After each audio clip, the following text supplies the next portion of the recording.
Welcome back to my channel Bansal Biology. आज मेरे साथ मेरी स्टूडेंट जुड़ी है जिनका नाम है भैरवी। इनका इस बार एडमिशन हुआ है आईआईएससी बैंगलोर में फॉर एमएससी कोर्सेज। तो ये आज अपनी जर्नी हमारे साथ शेयर करना चाहती हैं। So first of all Bhairavi, congratulations and welcome to Bansal Biology. Thank you ma'am, thank you so much. So Bhairavi, first of all कैसा लग रहा है? आईआईएससी बैंगलोर एक बहुत प्रेस्टिजियस इंस्टीट्यूट है इंडिया का, उसमें एडमिशन लेके, और आपका रिएक्शन और उसी के साथ साथ मैं आपके घर वालों का रिएक्शन जानना चाहूंगी किस तरीके का रहा है। मैम आफ्टर इंटरव्यू तो मैंने ये होप रखी नहीं थी बेसिकली कि मेरा होगा नहीं होगा। मेरा ऐसा था कि बस इंटरव्यू देते हैं, फिर हाँ। जो होगा देखा जाएगा। बट जब उसका मेल आया, क्योंकि उन्होंने बोला था 1 मंथ के बाद हम मेल भेजेंगे अच्छा। What ever it is the result. तो जब मतलब काफी पहले 15 डेज के अंदर अंदर रिजल्ट आया था, तब I was really shock. And मैंने तो 2 या 3 बार मेल पढ़ा है पहले पहले तो कि हो गया करके, क्योंकि IISc was is a top institute, एकदम फर्स्ट रैंक पे है। और उसके बाद फिर मम्मी पापा को बताया तो they were also very very happy, they literally started crying. बहुत खुश थे सब। पेरेंट्स का बहुत हाथ होता है जब हम प्रिपेयर कर रहे होते हैं ना, तो लिटरली हमारे मम्मी पापा का बहुत बड़ा हाथ होता है। तो डेफिनेटली मैं सोच सकती हूँ कि उनको कितनी खुशी होगी। सो भैरवी, मैं आपसे ये पूछना चाहूंगी कि ये जो आपकी जर्नी है, क्योंकि आपने गेट भी क्लियर किया, आपने आईआईटी जैम भी क्लियर किया। सो ये सारी जर्नी आपकी शुरू कहाँ से हुई और कहाँ से आपको पता चला कि आईआईटी जैम और गेट जैसे एग्जाम है जो मुझे देने चाहिए? बेसिकली मैम जब मैं सेम 2 में थी, मेरा सिलेक्शन हो गया था एचबीसीएसई, एक कैंप होता है ना, यूएस बायोलॉजी कैंप, टीआईएफआर में। अच्छा। तो वहां पे जाके मुझे पता चला कि वहां पे सीनियर्स थे, तो उन्होंने बताया कि ओके ऐसे एंट्रेंस होते हैं जिससे तुम अच्छे अच्छे रिनोन इंस्टीट्यूट में मास्टर्स कर सकते हो। फिर उसके बाद जब मैं कॉलेज में गई, मतलब हमारा फर्स्ट सेम ऑनलाइन था, उसके बाद जब कॉलेज में गई तो हमारे दो प्रोफेसर्स थे।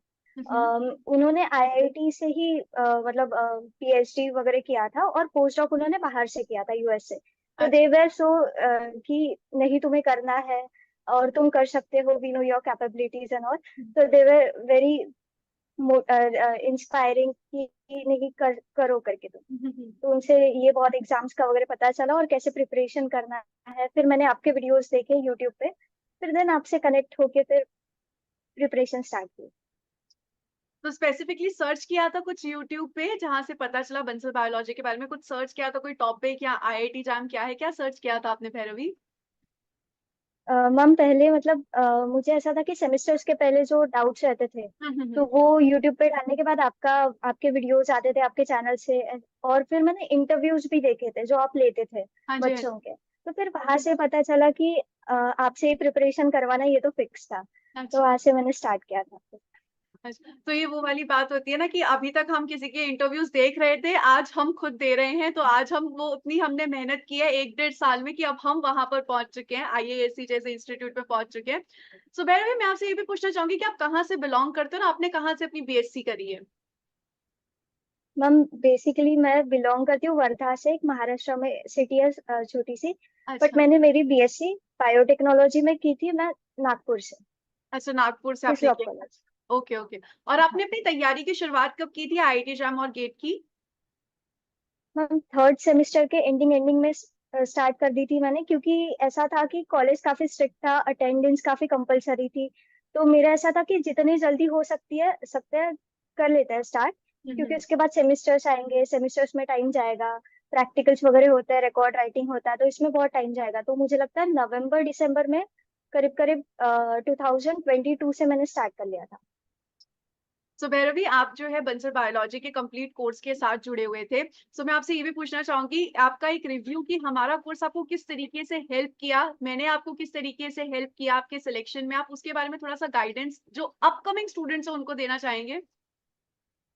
मैम आपके जो क्लासेस रहते थे, मतलब आप हर टॉपिक मतलब मुझे ये बात अच्छी लगती थी कि आप हर टॉपिक पढ़ाने के बाद क्वेश्चंस लेते थे वो टॉपिक रिलेटेड। तो हम्म। हमारे डाउट्स वही के वही क्लियर हो जाते थे, और वो क्वेश्चन सॉल्व करने के बाद हमें भी कॉन्फिडेंस आ जाता था कि नहीं, ये पढ़ने के बाद समझ में आ रहा है। और क्वेश्चंस भी वो लेवल, मतलब सारे मुझे लगता है प्रीवियस ईयर ही क्वेश्चंस थे मोस्टली। तो हम्म। वो क्वेश्चन सॉल्व करने के बाद हम कर सकते हैं, गेट लेवल के क्वेश्चन कर सकते हैं, जैम लेवल के क्वेश्चंस कर सकते हैं, वो कॉन्फिडेंस अलग बिल्डअप हो जाता था। और रिकॉर्डेड रहने के बाद फिर हमें अगर नहीं समझ में आ रहा है कुछ, तो हम वापस वो देख लेते थे, तो उससे रिवीजन हो जाती थी। नोट्स में तो आपके मतलब क्लास में रनिंग नोट्स ही बना लेती थी, तो वो काफी हेल्प किए मुझे नोट्स बाद में भी रिवाइज वगैरह करने में। तो और प्रैक्टिस सेशन, ये बहुत मतलब मुझे सबसे ज्यादा अगर कुछ चीज हेल्प की है तो प्रैक्टिस सेशन से, क्योंकि वो लीडर बोर्ड की जो कंपटीशन है तो उसमें टॉप 10 में आना है, टॉप 5 में आना है। और जैसे आप सेकंड का वो पोल देते थे हाँ। ABCD का, तो उसमें उस सेकंड में हमें क्वेश्चन रीड करके आंसर करना है, तो वो काफी मतलब मतलब फटाफट क्वेश्चन पढ़ के फिर आंसर करो, वो काफी हेल्प किया मुझे। हाँ, बहुत सारे स्टूडेंट्स बोलते भी थे कि मैम लंबा पोल दो, तो मैं बोलती थी लंबा पोल क्यों चाहिए हाँ, तुम लोगों को, क्योंकि लंबा पोल तुम्हें आईआईटी एग्जाम के पेपर में लंबा ये टाइम नहीं मिलेगा, लिमिटेड टाइम मिलेगा। तुम लिमिटेड टाइम में सॉल्व करना सीखो, उस चीज को सीखो, तब तुम्हें यहाँ पे मजा आएगा आईआईटी एग्जाम के पेपर में। सो अगर हम यहाँ पर आगे यस। अगर भैरवी पूछे आपसे, तो भैरवी आपने फिजिक्स, केमिस्ट्री, मैथ्स, बायोलॉजी सारे सब्जेक्ट्स प्रिपेयर किए थे? नहीं मैम, मैंने मैथ्स प्रिपेयर किया था कुछ कुछ टॉपिक्स, और हम्म। फिजिक्स के फॉर्मूलेज किए थे, हम्म। और केमिस्ट्री और बायोलॉजी पूरा किया था। केमिस्ट्री, बायोलॉजी पूरा। सो तुम्हारा बेसिकली आईआईएससी में जो एडमिशन हुआ है वो गेट के रैंक के बेसिस पे आपका हुआ है। सो आप मुझे ये बताओगे कि आपने आईआईटी जैम की बेसिकली प्रिपेयर किया था, तो आईआईटी जैम का जो प्रिपरेशन है वो गेट के प्रिपरेशन में भी हेल्पफुल होता है भैरवी? हाँ मैम, क्योंकि पूरा पूरा मतलब सिलेबस ही सेम होता है, हम्म। बट गेट के थोड़े क्वेश्चंस टफ लेवल के होते हैं। तो हम्म। PYQs अगर सॉल्व करते आपके मॉक टेस्ट में जैसे डिफिकल्ट लेवल के क्वेश्चंस थे, तो वो भी काफी गेट के लिए हेल्प किए थे। और मेरा ऐसा था मतलब एक दिन पहले गेट का पेपर था और दूसरे ही दिन जैम का पेपर हाँ था, जी, तो वो बिल्कुल। काफी हेक्टिक हो गया था, क्योंकि मैंने बायोटेक और लाइफ साइंस दोनों भरे थे हम्म। गेट के लिए भी। तो मैं ऐसे गई थी कि ओके ठीक है, जाके देखते हैं, ऐसे प्रैक्टिस हो जाएगी फॉर जैम। हम्म। तो उसके बट फॉर मतलब बहुत अच्छा गया था गेट का भी पेपर, तो उससे हो गया। बट वही है कि थोड़ा लेवल हाई होता है, बट देन अगर तुम PYQs थोड़ा एनालिसिस करते हो कि कैसे कितने लेवल तक आते हैं, तो फिर हो जाता है वो भी।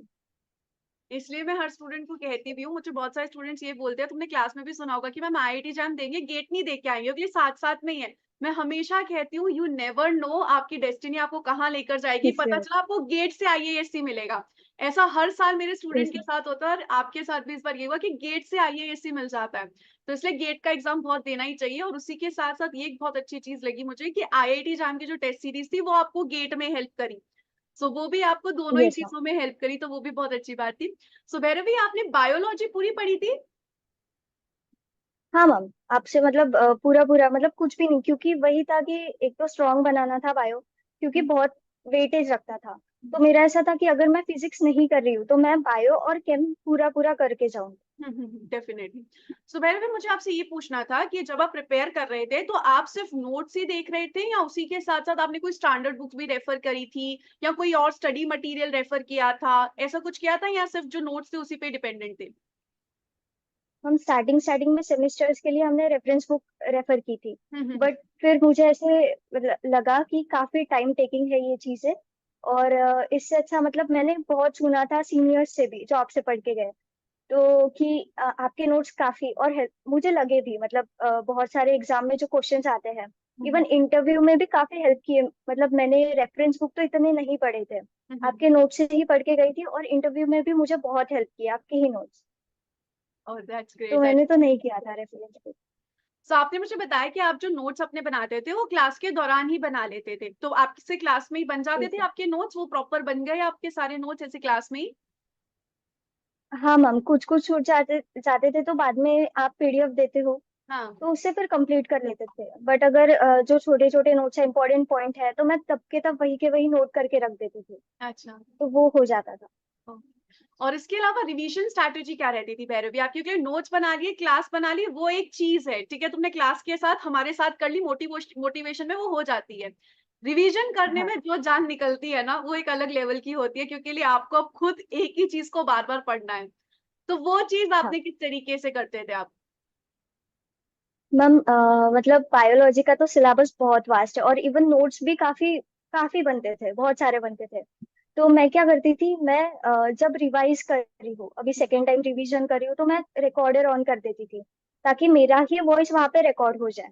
तो ऐसे एक चैप्टर का पूरा रिकॉर्ड हो गया, तो फिर उसके बाद जब भी मैं ट्रैवल कर रही हूँ, कॉलेज के लिए जा रही हूँ, तो मैं वही रिकॉर्डिंग को 2x में वगैरह सुनती थी। अच्छा, तो उससे मेरा काफी अच्छे से रिवीजन हो जाती थी। ये तुमने कोई तो नई वो एक स्ट्रैटेजी अच्छी बनाई चीज है। बताई मुझे कि तुम खुद की आवाज ही रिकॉर्ड कर लेते थे और फिर उसको 2x की स्पीड पे सुनते थे। मतलब ये मैंने पहली बार किसी स्टूडेंट से सुना और ये मुझे काफी अच्छा लग रहा है कि मतलब आप बोलते रहो बोलते रहो Yes, बोलते रहो और उसे रिकॉर्ड कर लो। तो कोई स्टूडेंट अगर इस चीज को ट्राई करना चाहता है, इससे आप ट्रैवलिंग का जो टाइम है उसमें आप ये सारी चीजों को यूज कर सकते हो। तो ये छोटे छोटे पॉइंट्स में आपने इनको यूज कर लिया, बहुत अच्छी बात है। इसके अलावा भैरवी आप कॉलेज जाते थे, आप बीएससी में थे। अब सबसे बड़ा ये डाउट होता है कि हम कॉलेज के साथ आईआईटी जैम की प्रिपरेशन कैसे मैनेज करें। सो इसके बारे में बताओ, आपने क्या किया था। मैम काफी डांट खाई है मैंने कॉलेज में, अच्छा। क्योंकि मतलब हमारा लास्ट सेमेस्टर या लास्ट के जो 2 सेमेस्टर्स होते हैं उसमें बहुत बड़े बड़े प्रैक्टिकल्स, क्योंकि मेरा बायोटेक था बीएससी में, तो एंडोन्यूक्लियस एक्टिविटी ये सब बहुत बड़े बड़े प्रैक्टिकल्स थे। तो हम शाम 4 या 5 बजे तक तो कॉलेज में रहते थे। अच्छा। तो बेटर वॉज कि पहले से स्टार्ट करो आप प्रिपरेशन, ताकि आपको स्टार्टिंग में ही 2 to 3 आवर्स अगर आप दोगे तो वो कवर कवर होते जाएगा। हाँ। और उसके साथ साथ यही था कि अगर मतलब नहीं है इम्पोर्टेंट लेक्चर्स देन नहीं करना, फिर मतलब वीडियोस देखते रहो। अगर कॉलेज में हो तो एयरपोर्ट्स डाल के आप प्रैक्टिस सेशन सॉल्व कर सकते हो, जिससे कुछ ना कुछ तो एटलीस्ट चलता रहेगा। तो वो था। और जब प्रैक्टिकल नहीं होते थे फिर मैं तेरी इतनी करती नहीं थी, क्योंकि मुझे मेरा बायोटेक था तो मुझे आईआईटी एग्जाम ने भी बहुत हेल्प की कॉलेज के एग्जाम्स। अच्छा। तो मेरा पहले से वो होके रहता था, तो मुझे इसलिए इतनी दिक्कत नहीं गई वो एग्जाम्स में, कॉलेज के एग्जाम्स मैं यही स्टूडेंट्स को बोलती हूँ कि आईआईटी जैम और बीएससी का सिलेबस बहुत सेम रहता है, तो आप लोग में। उसको उस हिसाब से प्रिपेयर कर सकते हो। सो ऑन एन एवरेज आप कितने घंटे देते थे रोज, कोई ऐसे टाइम बता सकते हो। हम 3 to 4 आवर्स स्टार्टिंग में, हाँ हाँ। मतलब जब बहुत कॉलेज रहा तो तब तो इतना नहीं दे पाती थी, बट 3 to 4 आवर्स। बट जब लास्ट के 2 मंथ्स थे, जैसे दिसंबर हो गया जनवरी हो गया, तब मतलब काफी ऐसे सॉल्व करना है, बहुत एमसीक्यू सॉल्व करना है, ये पेपर लेके बैठना है, 3 घंटे लेके बैठना है। आपने बताया था कि टाइमर लगा के बैठो तो फिर डेफिनेटली। प्रैक्टिस हो जाती है। तो वो करते करते मतलब सुबह 10 से शाम के 5 बजे तक बैठती थी, बट बीच में कुछ 1-2 घंटे का ब्रेक। तो वो लास्ट के 2 मंथ्स काफी, क्योंकि प्रेशर बनता है एग्जाम का, तो तब काफी हो जाता था। स्टार्टिंग स्टार्टिंग में तो 2 to 3 आवर्स पढ़ती थी। स्टार्टिंग स्टार्टिंग में 2 to 3 आवर्स। सो इसमें भैरवी आप ये भी बताओगे कि जो टेस्ट सीरीज थी, क्योंकि वो टेस्ट सीरीज जैसे आपने कहा, अभी मैंने आपको हमेशा बताती हूँ कि 3 आवर्स की अलार्म लगा के टाइमर लगा के क्वेश्चन सॉल्व करना बहुत जरूरी है। तो वो जो टेस्ट सीरीज है उसने आपको किस तरीके से हेल्प की, बंसल बायोलॉजी की टेस्ट सीरीज ने आपको इन सब चीजों में कैसे हेल्प की, स्ट्रेस रिड्यूस करने में एग्जाम टाइम पे, कैसे पेपर सॉल्व करते हैं, इन सब चीजों में कैसे हेल्प की। हाँ मैम, बेसिकली तो वो पूरी स्क्रीन ही वैसी रहती है, मतलब जैसे आप देते थे, तो हाँ वो पूरी सेम सेम स्क्रीन रहती है एग्जाम में। तो हाँ। एग्जाम में जाने के बाद ऐसे लगा ही नहीं कि ओके फर्स्ट टाइम दे रहे हैं। ऐसा लगा कि ओके काफी बार प्रैक्टिस हो चुकी थी। और ऐसे था कि मतलब हम अभी दे रहे हैं, अभी 5 टेस्ट थी एक सीरीज में। तो स्टार्टिंग स्टार्टिंग में तो बहुत डिफिकल्ट लग रहे थे क्वेश्चंस, क्योंकि लेवल के थे वो क्वेश्चंस, उतने लेवल के थे। बट देन जैसे ही खत्म होती है तो फिर ऐसा लगता था कि कहाँ पे कमी रह गई, तो फिर उसको एनालाइज करना, आपके जो वीडियोस है उसके बाद के सॉल्यूशन वीडियोस रहते थे सारे सब्जेक्ट्स के, वो देखना। उसके बाद फिर और ऐसे करते करते, और मुझे ये था कि अगर एक वीक की गैप मिलती है, दो मतलब संडे टू संडे अगर टेस्ट होती है, तो वो वीक में पूरा पूरा रिवीजन और एक बार कर लेते हैं। तो ऐसे काफी बार रिवीजन हो जाता था वो टेस्ट सीरीज की वजह से। तो वो काफी हेल्पफुल था। एक्चुअली बहुत सारे स्टूडेंट्स क्या करते हैं, टेस्ट सीरीज तो देते हैं लेकिन जो तुमने बहुत इंपॉर्टेंट चीज की ना कि एनालाइज किया कहाँ पे हमारी कमी रह गई है, वो बहुत सारे स्टूडेंट्स नहीं देखते हैं। ये देखना भी बहुत इंपॉर्टेंट है और नेक्स्ट वीक फिर उसके साथ जाओ। तो ये तुमने बहुत अच्छी बात की। हाँ मेरे भी इसके अलावा जब हम प्रिपेयर कर रहे हैं, बहुत लंबे टाइम के लिए प्रिपेयर करते हैं, तो कंसिस्टेंसी नहीं मेंटेन रहती। थोड़ा अंडर कॉन्फिडेंस कभी आ जाता है, कभी ये लगता है कि अरे फोड़ देंगे एग्जाम, कभी लगता है कि नहीं आ रही कंसिस्टेंसी। तो इन चीजों को कैसे आप टैकल करते थे। मैम, बेसिकली वो होता था कि जब भी प्रैक्टिस सेशन देते थे और क्वेश्चन नहीं बनते थे तो काफी एकदम से कॉन्फिडेंस डाउन, और एक आध प्रैक्टिस सेशन में अगर बहुत अच्छा स्कोर आ गया हाँ। और बहुत मतलब क्वेश्चन बन रहे तो कॉन्फिडेंस एकदम लेवल। तो वही होता है कि मैंने आपको भी एक बार बताया था, या आपने भी बताया था कि ठीक है नहीं बन रहा है तो कहाँ पे दिक्कत है वो देखते हैं। तो हम्म। वो एनालाइज करते हैं, और जो वीक पॉइंट रह गए हैं वो एनालाइज करके फिर हम उस पे फोकस करेंगे, फिर नेक्स्ट प्रैक्टिस सेशन देख के देखेंगे। तो वो एक कॉन्फिडेंस बूस्ट अप करता था। और मेरे साथ ये था कि मैं टाइम टेबल तो बनाती थी बट फॉलो नहीं होता था, 4 to 5 डेज के बाद नहीं होता था वो follow. Definitely. But then again अगर वो 4 to 5 days फॉलो हो रहा है तो वो मेरा काफी अच्छा फेज, मतलब प्रोडक्टिविटी बहुत अच्छी हो जाती थी। अगर नहीं हो रहा है फॉलो, फिर और एक टाइम टेबल बनाओ, तो उससे मोटिवेशन और बढ़ेगा नेक्स्ट दिनों के लिए। और फिर वो फॉलो होता है तो फिर प्रोडक्टिविटी और इंक्रीज होती है। और ब्रेक तो लेना, क्योंकि काफी मतलब ऐसा होता है कि बर्नआउट फीलिंग आती है, हाँ। तो एक एक दिन का गैप लेना चाहिए। उससे थोड़ा माइंड फ्रेश हो जाता है। और घर पे मतलब you have to speak to someone, like मैं आपको बताती थी, और घर पे मम्मी पापा से बात होती थी, तो दे आर ऑल्सो लाइक ठीक है, टेंशन मत ले, पढ़ ले, हो जाएगा। तो ये काफी होता है कि अगर तुम किसी और के साथ बात कर रहे हो तो टेंशन कम रहता है। बिल्कुल सही रहता था। बात है कि आप किसी से बात करते रहो, अपने अंदर स्ट्रेस मत भरने दो, भले ही वो आपके टीचर हो, भले ही आपके बिल्कुल। हाँ। पेरेंट्स हो, आपके दोस्त हो, कोई भी हो, पर अपने अंदर बिल्डअप मत होने दो, उसको निकाल दो, क्योंकि एक बार स्ट्रेस निकल गया ना, फिर एकदम बढ़िया पढ़ाई भी होगी। और अगर एक दिन पढ़ाई नहीं भी होती ना, तो भी चिल रहो, बिकॉज आने वाले बहुत दिन है जिसमें आपकी पढ़ाई हो सकती है, हम इंसान है, कोई बात नहीं एक दिन ना हो। सो भैरवी, अब इसके बाद हम चलते हैं अपने इंटरव्यू की तरफ। तो आपका आईएएससी का जो इंटरव्यू था, उसमें किस तरह के क्वेश्चंस पूछे गए थे? मैम बेसिकली 6 पीपल का पैनल था, मतलब काफी, और मैं तो काफी नर्वस थी स्टार्टिंग में, but then I was like कि ठीक है, बहुत अच्छी अपॉर्चुनिटी है, और ऐसे लेके चलते हैं कि बहुत बड़े बड़े साइंटिस्ट से इंटरेक्ट करने का मौका मिल रहा है। तो उससे थोड़ा स्ट्रेस लेवल कम हो गया। बट वहां पे जब बच्चे देखे तो ऐसा लग रहा था, अरे है कंपटीशन बहुत भयंकर है। तो फिर जब गई तो 6 जनों का पैनल था। तो उन्होंने सबसे पहले तो पढ़ा, मतलब क्या क्या मेरे अचीवमेंट्स है, कितना सीजीपीए बन रहा है, कितने परसेंट 10th में थे, 12th में थे, सब्जेक्ट्स क्या है मेरे। स्टार्टिंग में तो उन्होंने ये पूछा था कि okay you have biotech, botany and chemistry, तो बॉटनी एंड केमिस्ट्री में से क्या फेवरेट है।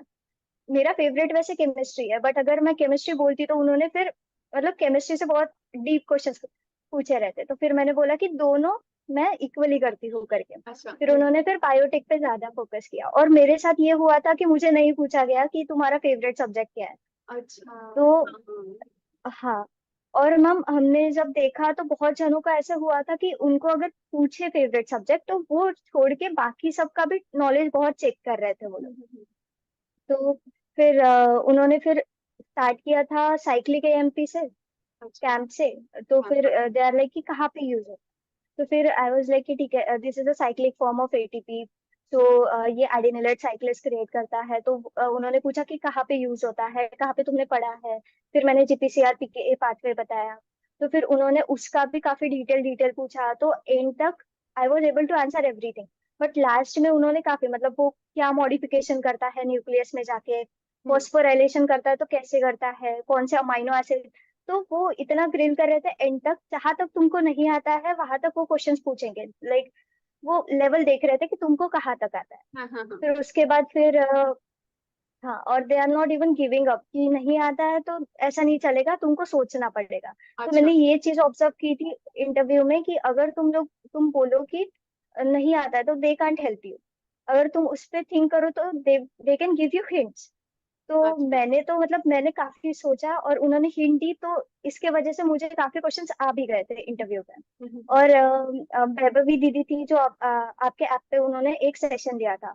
तो उन्होंने जब उनके क्वेश्चंस बताए थे तो we were able to answer them. तो शी वाज आल्सो लाइक कि ठीक है, अगर तुम ऐसे आंसर करते हो तो तुम्हारा इंटरव्यू हो जाता है करके। तो उन्होंने बोला था कि स्टार्टिंग एकदम हाई फाई आंसर से नहीं करना, क्योंकि फिर वो उतने डिटेल में जाता है। तो एकदम बेसिक से स्टार्ट करो, तो फिर वो डिटेल में तो जाएंगे बट धीरे धीरे जाते हैं। तो वो वैसा हो गया था। फिर क्रेप के मतलब क्रेप वो पीके जीपीसीआर पाथवे पूरा पूरा पूछने के बाद फिर the second lady was like okay tell me about CRISPR कैस9 एज यू हैव बायोटेक। तो क्रिस्पर कैस9 हमने बीएससी में नहीं था हमें, और जामे भी इतना डिटेल में नहीं पढ़ा था।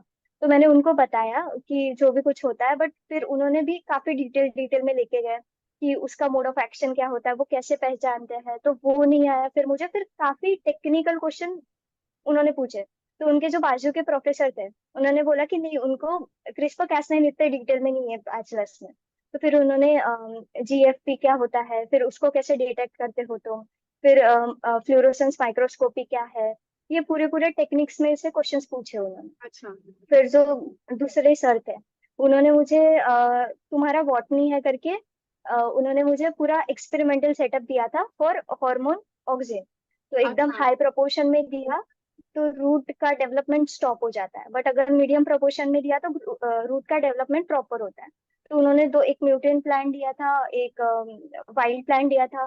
तो उन्होंने बोला था कि एकदम प्रॉपर प्रोपोर्शन में देने के बाद वो प्रॉपर ग्रोथ दिखा रहा है रूट हम्म। की, बट एकदम हाई प्रोपोर्शन में देने के बाद रूट का डेवलपमेंट स्टॉप होना चाहिए, जो कि वाइल्ड में हो रहा है बट म्यूटेंट में नहीं हो रहा है। What is the reason? Then फिर मतलब जो जीन सेंसिटिव होता है ऑक्सीजन के लिए, दैट वाज म्यूटेटेड, तो ये सब बताया। फिर उसके बाद और एक प्रोफेसर थे, उन्होंने मतलब तब तक काफी ऐसे क्वेश्चन क्वेश्चन हो गए थे, तो मेरा भी ब्रेन एकदम, वो होता है ना, एक्सेप्ट करना बंद कर हाँ देता है। हाँ हाँ हाँ। तो फिर उसके बाद के जो सर प्रोफेसर थे, उन्होंने पूछा था कि what are the biomolecules we use. तो मेरा ब्रेन ही एक्सेप्ट नहीं कर रहा था, तो ही वाज लाइक कि what are the elements we use in biology. तो मैंने एक काम किया था कि मैंने उनके ही क्वेश्चन उनको रिपीट किए थे, ताकि मेरा ब्रेन एक्सेप्ट करे वो क्वेश्चंस मेरे वॉइस में। तो फिर ही was like yes, that that is what I am asking. फिर मैंने उनको बताया था कि बहुत सारे मैग्नीशियम होता है, फास्फोरस होता है, बहुत सारे एलिमेंट्स होते हैं ऐसे वगैरह। फिर उन्होंने हर एलिमेंट का क्या काम है वो पूछा था। फिर ये सब होने के बाद उन्होंने sulphur, he was like do you think sulphur is used in human, वो इनटेक लेते हैं वहां पे, इम्पोर्टेंस है नहीं है? तो उसके बाद के क्वेश्चन मैंने प्रेडिक्ट कर लिए थे कि कैसे यूज होता है, क्या यूज होता है। हमने एसडीएस पेज में भी काफी पढ़ा था ये सल्फर का। आई वाज लाइक हाँ होता है करके। फिर लाइक कहाँ पे तुमने देखा है सल्फर? तो मैंने बोला था okay there is protein, protein में टर्शरी स्ट्रक्चर में काफी मतलब वो इम्पोर्टेंस प्ले करता है। तो he is disulphide like bond. What amino acid, cysteine amino acid. फिर सिस्टीन में मतलब cysteine, how is cysteine different from other amino acid, क्योंकि वो डाइसल्फाइड बॉन्ड क्रिएट करता है। फिर वो डाइसल्फाइड बॉन्ड्स कैसे आप ब्रेक करोगे? तो फिर टेक्निक्स, तो मतलब एस टेक्निक्स मैं बहुत अच्छे से करके गई थी सब। अच्छा। तो एसटीएस पेज से, तो फिर उन्होंने एसटीएस पेज काफी काफी डीप पूछा। और फिर उसके बाद और एक प्रोफेसर थे, जिन्होंने मुझे बहुत बेसिक पूछा सेल बायोलॉजी का, व्हाट इज माइटोकॉन्ड्रिया वगैरह। तो माइटोकॉन्ड्रिया का सब बताने के बाद उसमें एटीपी कैसे सिंथेसाइज होता है, वो पूरा मॉडल एक्सप्लेन करना, F1 F0 मॉडल एक्सप्लेन करने लगाया था, ईटीसी क्या होता है ये सब। हाँ। उसके बाद वो इंटरव्यू हो गया था। बट ऐसा था कि मेरा फर्स्ट इंटरव्यू था, एंड आई वाज लाइक कि पता नहीं कैसे गया है, क्योंकि कुछ दो तीन क्वेश्चंस तो जैसे उन्होंने डाइसल्फाइड बॉन्ड में मुझे ये भी पूछा था कि ओके एसडीएस पेज में बीटा मरकैप्टो इथेनॉल आप यूज करते हो ब्रेक करने के लिए, but what is beta mercapto in beta mercapto ethanol? तो इतने डेप्थ में तो नहीं पढ़ा था मैंने। तो वो कुछ कुछ ऐसे क्वेश्चंस थे, मतलब ऐसा नहीं था कि देवर, मतलब सब क्वेश्चंस आना ऐसा नहीं होता इंटरव्यू में, बट मेरा फर्स्ट इंटरव्यू था। मुझे लगा था कि मे बी यार तीन चार क्वेश्चंस नहीं आए मुझे, तो मे बी पता नहीं कैसे गया होगा। तो वो था। फिर सबने जब बताया कि नहीं, हर क्वेश्चन नहीं आते हैं डेफिनेटली इंटरव्यू में, हाँ। तब आई वाज लाइक ओके। हाँ डेफिनेटली हम कोई ऐसे। भी प्रोफेसर ही एक्सपेक्टेड नहीं करेगा आपसे कि आपको 100% आए। कोई भी एक्सपेक्ट नहीं करता है ये आपसे, और इसलिए वो आपसे 1 to 1 क्वेश्चंस करे जा रहे थे कि कहीं तो आप रुकोगे, हाँ आप बहुत सारे क्वेश्चंस का जवाब अपने डेफिनेटली सही दिया होगा। सो जितना मैं पता लगा पाई आपके इंटरव्यू में मोस्टली टेक्निक्स, सेल बायोलॉजी और प्लांट फिजियोलॉजी, इनसे ज्यादा आपसे क्वेश्चंस पूछे गए। यस मैम, जबकि मैं मॉलिक्यूलर बायोलॉजी काफी अच्छे से करके गई। अच्छा। तुमने टेक्निक्स भी बहुत अच्छे से करी होगी डेफिनेटली, जैसा कि हाँ। तुमने कहा। सो टेक्निक्स में तुमने क्या हमारे लेक्चर्स जो अपन करते हैं वही देखे थे, या उसके अलावा यूट्यूब पे भी कुछ सर्च वगैरह किए थे टेक्निक्स को? नहीं मैम, आपके ही लेक्चर्स देखे थे। इवन जब मैं इंटरव्यू के लिए जा रही थी, हम्म। एक महीने पहले, मैंने वापस आपके लेक्चर्स देखे थे, आपके नोट्स वापस वो पीडीएफ से देखे थे कि कहीं कुछ छूट जाएगा वगैरह। तो मैंने तो उससे ही प्रिपेयर किया था सब, क्योंकि काफी डिटेल्ड एक्सप्लेनेशंस तो थे सारे इसके। यही चीज मैं हमेशा स्टूडेंट्स को बोलती भी हूँ कि जब भी तुम्हारा इंटरव्यू हो ना, कुछ नहीं करके गए तो चलेगा, लेकिन टेक्निक्स जरूर एक बार लास्ट में देख के जाना, क्योंकि वो बहुत ज्यादा इंपॉर्टेंट होती है। लगभग हर किसी स्टूडेंट से टेक्निक तो पूछी ही जाती है, क्योंकि फाइनली आपको अगर साइंटिस्ट बनना है तो टेक्निक्स ही करनी है आपको, तो वो तो पूछी जाती है। सो भैरवी, जो स्टूडेंट्स नेक्स्ट ईयर अब प्रिपेयर करने के लिए तैयार हो रहे हैं, तो उनको आप कुछ मैसेज देना चाहेंगे कि किस तरीके से क्या करें वो? मैम, मैं तो बोलूंगी कि जितना जल्दी हो सके प्रिपरेशन स्टार्ट कर दो। और क्योंकि हमें ऐसा लगता है, मुझे ऐसा लगता था कि बहुत पहले अगर प्रिपरेशन स्टार्ट कर दूंगी तो फिर वहां पे गैप हो जाएगी बाद में, हाँ हाँ। फिर मोटिवेशन डाउन हो जाता है, बर्नआउट फेज आता है। बट ऐसा नहीं रहता है, वो कितने भी दिन हो कम पड़ते हैं प्रिपरेशन के लिए। तो जितना जल्दी हो सकता है वो, और अभी भी अगर कोई स्टार्ट कर रहा है तो उनको पूरा प्लान, जैसे मैंने मतलब 12 मंथ का अगर प्रिपरेशन किया था, तो मुझे ऐसा था कि 3 सेमेस्टर्स आएंगे बीच में, तो हम्म। 3 मंथ्स मेरे जाने वाले हैं। और प्रैक्टिकल्स है तो उसमें टाइम जाने वाला है। तो पूरा प्री प्लान्ड रहना चाहिए कि ओके 3 मंथ जाएंगे, 1 मंथ कॉलेज में देख लेंगे जो भी राइटिंग वर्क है, असाइनमेंट्स है, इन सब में। और एक आधा 15 डेज तो यू हैव टू कीप कि ऐसा फेज आता है कि नहीं होती है पढ़ाई कभी, तो वो उसके लिए भी आपको रखने पड़ते हैं वो दिन। तो उसके अलावा फिर आपको मैनेज करना पड़ता है कि जितने दिन जितने मंथ है मेरे पास, तो उस हिसाब से मुझे बायो इतने मंथ में कवर करना है, केमिस्ट्री इतने मंथ में कवर करना है, वो सब। और मैंने फिजिक्स मैथ्स इतने डीप नहीं किया था, बट देन मुझे लगता है अगर मैंने करा होता वो तो काफी अच्छा स्कोर आ जाता। और तो फिजिक्स मैथ्स नहीं छोड़ना चाहिए। So Bhairavi, thank you so much for joining with Bansal biology. मुझे बहुत अच्छा लगा आपसे बात करके, और डेफिनेटली जो स्टूडेंट्स इस इंटरव्यू को देख रहे होंगे उन्हें बहुत सारी मोटिवेशन मिली होगी। So wish you all the very best Bhairavi. Thank you so much for joining with Bansal Biology. Thank you ma'am, thank you so